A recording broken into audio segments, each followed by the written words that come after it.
Antoine Saint-Oyan, directeur de la Banque des Territoires, et Frédéric Macaré, maire de Saint-Quentin, vice-présidente des villes de Ville-de-France, à me rejoindre sur cette scène. Allez-y, vous pouvez passer par ici et applaudir. Oui, par ici. Allez-y directement. Voilà pour cette séquence avec la restitution des recommandations de la mission nationale sur le commerce de proximité. Bonjour. Installez-vous.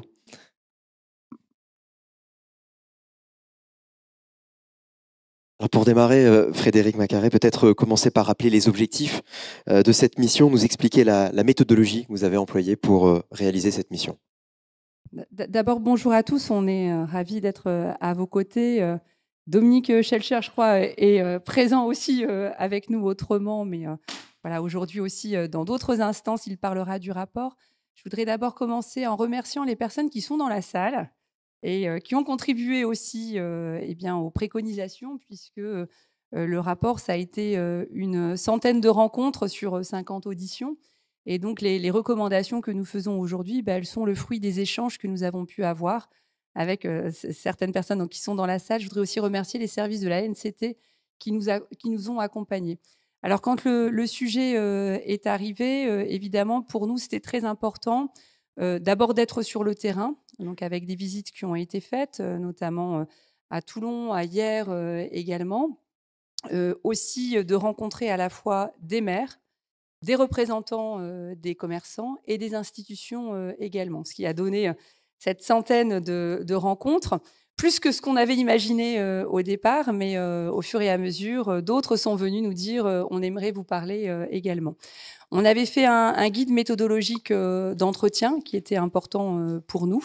Et puis ensuite, au fil des rencontres, ce dont on s'est aperçu, c'est qu'il y avait beaucoup de sujets qui pouvaient faire consensus et que finalement, entre la parole des maires, la parole des institutionnels et des commerçants, beaucoup d'éléments se rejoignaient. Donc finalement, ce qu'on propose aujourd'hui, c'est quand même cette convergence qui a été mise en place dans ce rapport. Antoine Saint-Oyan, pour entrer un peu plus dans le concret, quels sont les principaux constats que vous avez faits et peut-être aussi quelles sont les données qui vous ont le plus surpris et pourquoi? Oui, alors tout d'abord, je voudrais commencer également par remercier nos partenaires de la NCT et de l'ANRU pour l'organisation de cette journée qui est importante parce qu'effectivement, la particularité de ce rapport, c'est de s'être particulièrement tourné sur les commerces dans les quartiers prioritaires de la ville. Il y a beaucoup de littérature sur le commerce en centre-ville, sur les quartiers prioritaires de la ville, il y en avait moins. Et donc, ça a permis vraiment d'approfondir tous ensemble. Et merci à l'ensemble des personnes ici présentes qui ont été auditionnées cette question-là. Alors, qu'est-ce qu'on en retient en termes de constats? D'abord, général sur le commerce, 3 grands constats. Le premier, c'est le fait que le taux de vacances est globalement augmenté, mais il a légèrement augmenté de 9 à 10%. Mais en revanche, derrière cette augmentation légère, il y a des très grandes variations entre les différentes géographies. Et ce qu'on voit, c'est que le commerce en centre-ville et surtout en QPV a vu son taux de vacances augmenter de manière nettement plus forte que le commerce en périphérie. C'est la première chose. La deuxième chose, c'est le fait que la consommation, globalement la consommation des ménages, a été assez stable sur les 10 dernières années. Mais derrière cette stabilité, en fait, il y a une forte augmentation de la consommation de services et une diminution de la consommation de biens, premièrement. Et deuxièmement, une polarisation entre des achats plutôt discount et puis d'un côté, qui se sont développés largement, et des achats plus plaisir, de qualité de l'autre. Et finalement, toute la partie bien un peu milieu de gamme, là, il y a eu une grosse baisse de la consommation et ça se voit, ça se traduit dans l'évolution du commerce.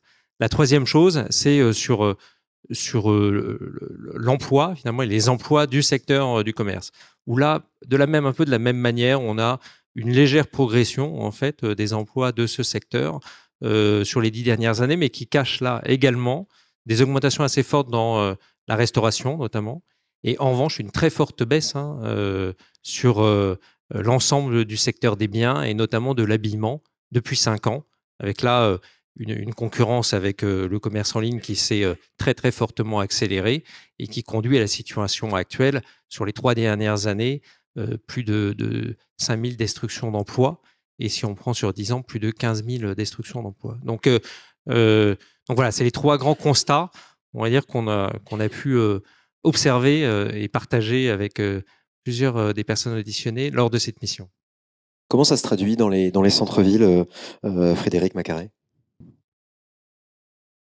Changement très important avec beaucoup de questions. Ce qu'on peut se dire aussi, c'est que du côté des maires et des habitants, il y a beaucoup d'inquiétudes parce que pour les enseignes qui ont fermé, elles étaient emblématiques d'une époque, de la vie de nos concitoyens aussi. Donc ça questionne fortement.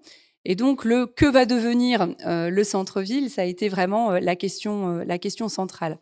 Donc pour nous, ce sera une évolution, c'est-à-dire, comme l'a dit Monsieur le ministre tout à l'heure, plus jamais comme ça a été avant, parce que la vie est ainsi faite. De toute façon, on continue à évoluer, et donc les centres-villes seront différents, seront sans doute plus centrés sur du loisir, de la déambulation, de la rencontre, encore du commerce, évidemment, du service aussi, mais d'une manière différente, et il faut réussir à appréhender cela dans la préparation du futur des centres-villes, avec des transformations d'espace, avec des stratégies aussi à opérer, qui ne sont pas si faciles que cela, parce que c'est évidemment extrêmement violent. Alors, du côté des commerçants, évidemment, et l'actualité donne raison aussi, ce qu'on entend beaucoup, c'est la question de la concurrence déloyale, parce que les commerçants de proximité qui ont des locaux, eh bien, ils ont des charges aussi associées à ces locaux. Et ce n'est pas le cas du commerce non physique et aussi des achats qui se font en ligne. Donc, ils partent quand même avec un désavantage qui les pèse très fortement aujourd'hui. Et on peut aussi ajouter à cela la question de la sécurité de nos concitoyens. C'est aussi au cœur de l'actualité. Mais c'est vrai que ce qui est acheté sur les plateformes, n'est pas forcément contrôlé, ne respecte pas les normes françaises. Alors, il y a des contrôles, et quand les contrôles sont faits, je crois que les services de l'État se font très peur, parce qu'il y a peu de choses qui sont aux normes, alors que nos commerces physiques, finalement, respectent les règles et placent nos concitoyens dans des situations de sécurité. Donc, les commerçants sont inquiets. C'est pas facile pour eux non plus de se transformer, de se mettre sur les nouveaux concepts, de comprendre que la communication a changé aussi, que le consommateur a changé. Donc ça, c'est un élément qui est important, d'accompagner cette transition dans la formation. Et puis, côté des élus locaux, là aussi, je crois que la demande, c'est aussi de faire confiance à l'échelon local, de donner plus de pouvoir au maire dans sa stratégie, dans les choix d'implantation. Alors, il ne s'agit pas de remettre en question la liberté du commerce, mais là où il y a une stratégie, là où il y a des enjeux sur quelques rues, de pouvoir se dire aussi que le maire à sa main pourrait avoir un régime d'autorisation pour travailler la variété de la composition commerciale, mais aussi pour éviter ce qui a été décrit tout à l'heure et qui est vécu en tout point du territoire, et y compris en secteur plus rural et sur des villes de taille moyenne, eh bien l'arrivée d'une surreprésentation de commerce qu'on imagine un petit peu douteux, parce que quand il n'y a pas beaucoup d'allées et venues, on peut se dire que derrière, il se passe quelque chose. Antoine Saint-Oyen, quelle spécificité peut-être pour les quartiers prioritaires de la politique de la ville qui sont l'objet de nos échanges aujourd'hui, ici? Alors, ce qu'on a observé, c'est que les quartiers prioritaires de la ville, globalement, subissaient les mêmes phénomènes, les mêmes tendances que le commerce de manière générale, mais souvent de manière amplifiée et avec quelques spécificités. J'en citerai 4. La première, c'est le fait que, globalement, même s'il y a une baisse du commerce dans les centres-villes, il n'y a pas de réelle désertification alimentaire, il n'y a pas de réel problème d'accès finalement au commerce alimentaire, alors même que dans certains quartiers politiques de la ville, là, il y a un problème spécifique là-dessus, avec une désertification qui est plus forte, y compris sur l'alimentaire. Ça, c'est la première chose. La deuxième chose, c'est le rôle du commerce dans les quartiers prioritaires de la ville, qui est plus fort en termes de lien social, en termes finalement de relations entre l'ensemble des habitants de ces quartiers, y compris en termes de sécurité, parce que ça permet de générer des flux alors que des rues qui sont intégralement fermées, rideaux fermés, etc., là peuvent se retrouver être des lieux qui demain donnent lieu à des activités illicites et qui finalement viennent de manière encore plus forte nuire à la qualité de vie des habitants. Donc ce rôle de lien social du commerce, il est plus fort dans les QPV que dans d'autres lieux. Troisièmement, le commerce, il a également un rôle plus fort en termes d'emploi, d'insertion. Parce que, et le ministre l'a dit dans son discours, le commerce peut être dans l'entrepreneuriat finalement une des premières modalités d'accès à l'emploi, d'insertion pour beaucoup de populations de ces quartiers, et de jeunes notamment. Et donc, ce rôle-là, il est plus fort dans les quartiers. C'est pour ça que dans nos recommandations, on fait vraiment un lien très fort entre redynamisation du commerce et soutien aux politiques en faveur de l'entrepreneuriat, de l'économie sociale et solidaire. On y reviendra, mais c'est vraiment un axe très fort et assez spécifique au quartier. Le dernier, quatrième sujet, c'est le fait que c'est la question de l'urbanisme et de l'organisation du commerce dans un certain nombre de quartiers politiques de la ville, avec finalement un héritage d'un urbanisme qui faisait que le commerce pouvait être positionné avec des galeries commerciales en cœur de quartier, avec un accès qui est parfois très compliqué. Et donc, il faut arriver à le désenclaver, à le réorganiser de manière plus profonde, en fait, que dans des centres-villes. Les centres-villes, on voit bien, c'est la rue. Bon, la rue, il y a des rideaux qui se ferment. Il faut arriver à la redynamiser, à la retravailler un petit peu. Mais c'est pas la même restructuration globale du quartier que ce qui est nécessaire dans les QPV. Voilà, donc ça, c'est vraiment les 4 éléments forts, ce qui fait que on pense qu'il y a besoin d'une action encore plus forte, en fait, et encore plus globale dans les quartiers prioritaires de la ville que dans les centres-villes. Et voilà, c'est pour ça qu'on a fait un certain nombre de propositions ciblées là-dessus. Et c'est pour ça également qu'on appelle vraiment dans les stratégies locales qui sont portées par les collectivités en faveur du commerce à vraiment intégrer la dimension QPV. Parce que ce qu'on constate, c'est que ce n'est pas souvent le cas. La priorité, c'était souvent le centre-ville, le cœur de ville, et parfois les QPV n'étaient pas dedans. Et dans les propositions qu'on fait, on essaye justement d'avoir des incitations fortes à intégrer pleinement les QPV dans ces stratégies commerciales. On va donc parler de ces propositions, et notamment vous avez travaillé autour de 5 axes. Quelles sont les propositions prioritaires que vous retenez pour chacun de ces axes pour redynamiser le commerce dans les QPV, les centres-villes ? Je voulais aussi signaler au passage qu'on n'a rencontré qu'une seule difficulté finalement dans le rapport, c'est que sur la partie commerce en QPV, c'était pas facile à objectiver parce que finalement il y a peu d'éléments chiffrés. Sur les centres-villes, il y a vraiment beaucoup d'études qui sont faites, beaucoup d'observatoires, donc ça, on n'a pas eu de difficulté du tout. Sur les QPV, c'est un peu moins simple et ça mériterait peut-être un point d'attention aussi sur le suivi parce qu'il y a sans doute un outil manquant. Alors sur le thème numéro 1, c'est les questions d'inéquité et de lutte contre la concurrence déloyale auxquelles font face les commerçants. Et dans ce cadre-là, donc nous avons plusieurs mesures. D'abord, nous appelons à la mise en place d'une taxe dissuasive sur les achats numériques de biens importés, une taxe sur l'achat, on peut dire un minimum de 2 € au démarrage. Et ce qu'on demande aussi, c'est qu'une partie du produit de cette taxe puisse revenir sur les plans Action Cœur de Ville, Petite Ville de demain, et QPV également, puisqu'on aura des enjeux de transformation très importants. Si on veut agir vite, il faudra des moyens à mobiliser. Donc, ça nous semble être quelque chose d'important. Ce qu'on indique aussi, c'est qu'on souhaite donc des contrôles plus massifs de ce qui arrive pour faire en sorte que on ne se fasse pas inonder par des produits qui ne respectent pas les règles. Donc, sans doute plus de moyens pour les services de contrôle. Là aussi, la taxe colis pourrait peut-être aussi venir alimenter ces services, dont on a compris qu'ils étaient très performants, mais peut-être pas suffisamment en nombre. Et par ailleurs, on appelle aussi à une taxation sur les plateformes, les locaux d'entreposage de produits quand ils ne sont pas liés à une activité commerciale avec des lieux de vente qui seraient créés. Donc ça, c'est sur la question de la concurrence déloyale. Nous avons aussi tout un volet, ça a été évoqué par le ministre, sur la lutte contre le blanchiment et l'économie souterraine. C'est un sujet qui monte partout. C'est vraiment aussi un sujet de préoccupation des maires et des habitants, avec très peu de contrôles qui sont faits. C'est-à-dire que c'est fait de temps en temps, pas sur un nombre suffisant et pas suffisamment souvent. Donc on appelle aussi l'État, le ministère de la Justice, à se saisir de ce sujet qui est vraiment au cœur du quotidien des habitants et qui nous paraît important. Si les commerçants et les habitants ne sont pas en sécurité, il n'y aura pas de commerce. Donc, pour nous, c'est très important. Et puis, également, Ce qu'on souhaite, c'est vraiment l'élaboration de stratégies commerciales et d'aménagement du territoire autour du commerce. Dans les échanges que nous avons eus, les 3 co-rapporteurs, c'était de dire, finalement, pour que ça fonctionne, il faut vraiment savoir là où on veut aller. Il faut partager avec l'écosystème économique et institutionnel d'un territoire, l'écrire, et ensuite le mettre en œuvre. C'est pour ça que nous appelons à des programmes Action Cœur de Ville qui soient très fléchés sur la partie commerce, avec une stratégie qui est mise en place par le maire et qui est partagée. Et c'est ça qui serait déclencheur d'un certain nombre d'aides ou de possibilités réglementaires à la main du maire quand cette stratégie-là, elle est posée. Antoine Saint-Oyen, sur les 2 autres axes.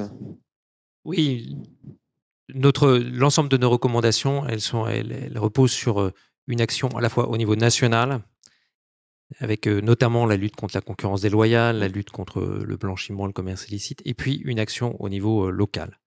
Et l'action au niveau local, elle est évidemment majeure et elle repose, elle, sur un triptyque qui est une stratégie claire, qui englobe largement l'ensemble des acteurs concernés, je vais y revenir, un pilotage qui est fort et une boîte à outils qui est renforcée.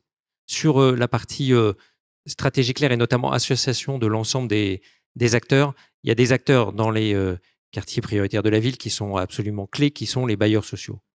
On a eu des très bons échanges dans le cadre de la mission avec les bailleurs sociaux. Parce qu'on sait bien qu'on a une problématique à laquelle, d'ailleurs, au niveau de la Banque des Territoires, avec l'Union sociale pour l'habitat, l'USH, ça fait plusieurs années qu'on s'y intéresse, mais on voit qu'on n'a pas encore totalement craqué le sujet, on va dire. Et même si on a au niveau, on va dire, national, une volonté d'agir, il faut qu'on arrive à la décliner. À décliner le fait d'arriver à redynamiser des pieds d'immeubles qui sont propriétés des bailleurs sociaux pour y accueillir soit des commerces, soit d'autres types d'activités, de plus en plus. Et de ne pas laisser pendant 3 ans, 4 ans, 5 ans, un local vacant en attendant de trouver un commerçant qui va venir payer le loyer qui est attendu, mais qui en fait n'a plus aucune réalité économique. Donc, voilà, il faut arriver à redynamiser ça. Et ça, on fait des propositions dans le rapport, notamment sur le fait d'avoir un observatoire, en fait, justement, de ces locaux vacants, et 2, d'avoir davantage entre les bailleurs sociaux, une mutualisation évidemment des capacités de gestion de ces locaux vacants. Parce que gérer des beaux commerciaux, ce n'est pas la même chose que gérer des appartements dans un cadre résidentiel. Et donc, on est prêt avec la Banque des Territoires, évidemment, mais avec l'ensemble des bailleurs sociaux, et notamment l'USH, que je salue, à prendre des initiatives sur ce sujet, et notamment à lancer un appel à projet pour accueillir des tiers-lieux marchands, non marchands, de plus en plus dans ces locaux vacants de pieds d'immeubles. Donc ça, c'est vraiment notre action sur les bailleurs sociaux. Il y en a d'autres dans le rapport, mais c'est fondamental. La deuxième chose, c'est le pilotage. Le pilotage, on a fait le constat que le dispositif des managers de commerce, c'était un dispositif qui était efficace et qui était nécessaire pour vraiment piloter, animer l'ensemble des acteurs. Et donc, on va proposer de pérenniser les managers de commerce qui sont déjà en activité, et puis de permettre le recrutement de nouveaux managers de commerce là où il n'y en a pas encore, et ça pourrait être une mesure de Action Cœur de Ville 3.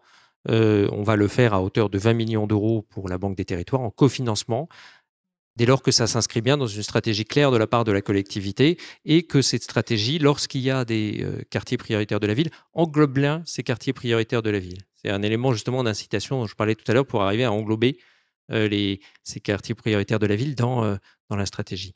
La troisième chose, c'est la boîte à outils. La boîte à outils, là, on a les foncières de redynamisation commerciale. C'est un outil majeur. Ça fonctionne bien. Par contre, il faut quand même, on va dire, des moyens pour pouvoir acquérir puis rénover un certain nombre de locaux, voire les remembrer pour ensuite permettre d'accueillir des commerces plus grands. Donc, la Banque des Territoires va prendre un engagement important, 100 millions d'euros dans ces foncières.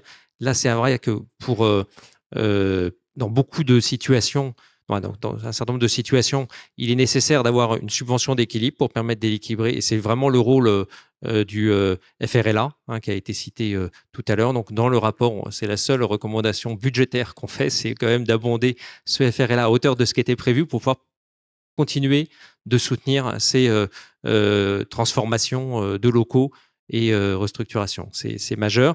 Et pour parler plus particulièrement des QPV, et notamment parce qu'il y a cette nécessité d'avoir des opérations qui sont parfois plus lourdes, plus transformantes. On a mis en avant un projet qu'on porte avec les équipes d'Anne-Claire Mialot de l'ANRU, d'une foncière commune Banque des Territoires ANRU, pour pouvoir financer des opérations de développement économique et commercial importants dans les QPV à hauteur potentiellement jusqu'à 50 millions d'euros. Donc 150 millions d'euros dans ces foncières. Le dernier sujet, c'est ce que j'évoquais tout à l'heure, c'est vraiment le soutien à l'entrepreneuriat, et notamment à l'entrepreneuriat dans les quartiers. On a, dans le cadre du programme Quartier 2030, prévu 100 millions d'euros de soutien à l'entrepreneuriat dans les quartiers, notamment porté par BPI France, mais ensuite par tout le réseau associatif de l'économie sociale et solidaire. C'est absolument fondamental. On renouvelle cet engagement-là.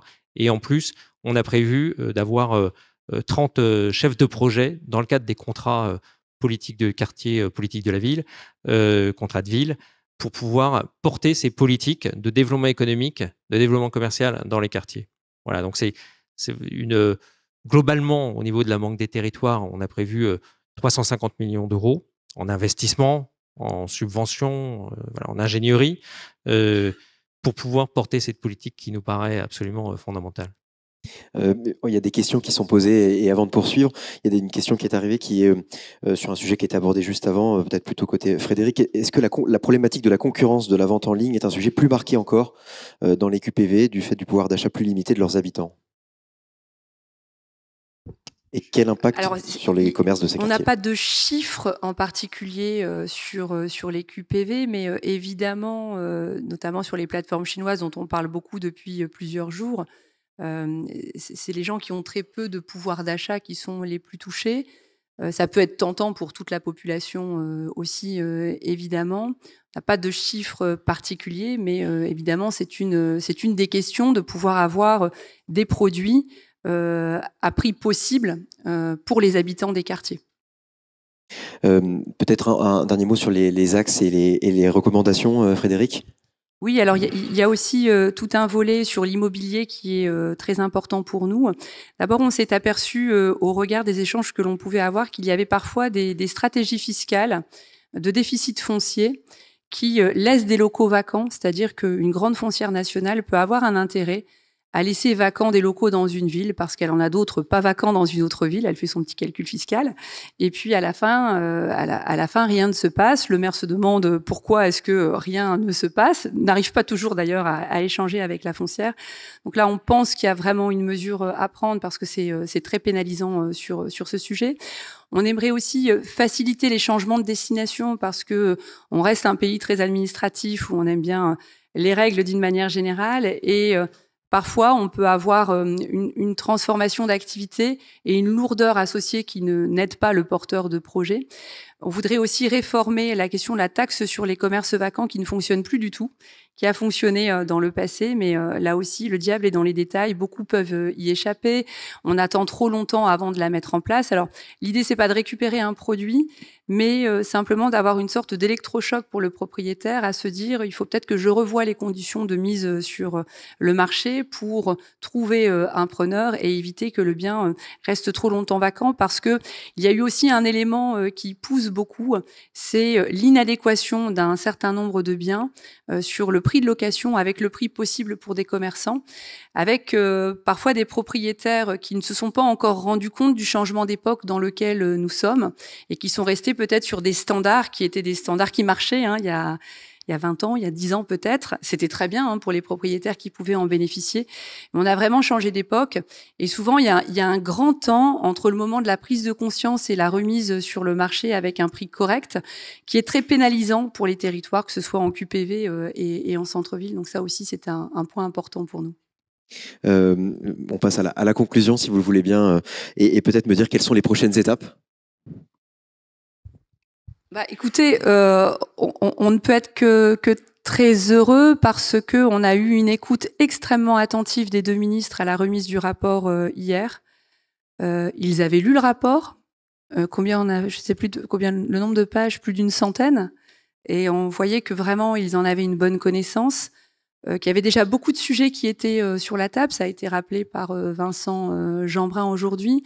Donc moi, ce que je dirais, c'est qu'un bon rapport, c'est pas juste un écrit, c'est un rapport qui devient opérationnel ensuite dans la réalité des acteurs économiques et de la vie de nos concitoyens. Donc c'est pour ça qu'on va se battre, je crois, dans les semaines qui arrivent. Antoine Saint-Oyen. Oui, tout à fait. Le ministre l'a dit, notre rapport, c'est un rapport qui se veut positif, qui se veut porteur d'espoir. Et pourquoi est-ce qu'il se veut porteur d'espoir? Parce qu'en fait, ce qu'on a constaté dans le cadre de l'ensemble des auditions, c'est qu'on avait une vraie différence dans l'évolution de la situation entre les territoires dans lesquels il y avait eu une action déterminée qui avait été conduite au cours des dernières années et ceux dans lesquels il n'y avait pas eu d'action déterminée. Ce qui fait que ça permet de renforcer notre conviction que l'action publique sur cette problématique de la redynamisation commerciale peut avoir un impact majeur. Dès lors qu'on a bien à la fois le volet national, avec notamment éviter toute cette concurrence déloyale qui vient évidemment saboter le travail qui est fait sur le terrain, et puis une organisation avec une politique très forte au niveau territorial. On est convaincu que ça peut fonctionner dès lors qu'on est bien organisé et qu'on se dote des différents outils qui sont proposés, notamment dans le rapport, avec évidemment une mobilisation très forte de l'ensemble des acteurs publics qui sont ici présents, des acteurs privés qu'on a rencontrés qui ont une volonté de contribuer à cette politique et des élus locaux, de l'ensemble des élus locaux. On est certain que dans le cadre de Action Cœur de Ville 3, du programme en rue sur les quartiers politiques de la ville à moyen terme, peut vraiment transformer les choses et on veut le commencer le plus vite possible et avec l'ensemble des élus après les élections municipales également, ça sera un temps majeur où ils auront, on l'espère, une boîte à outils qui sera totalement prête pour déployer leur politique. Je rappelle le titre de ce rapport, le rapport de la mission sur l'avenir du commerce de proximité dans les centres-villes et les quartiers prioritaires de la politique de la ville que vous avez remis effectivement hier au ministre, remis par Antoine Saint-Oyen, Frédéric Macaré et Dominique Schelcher, président de Coopérative U. Merci et bravo à tous les deux et merci beaucoup.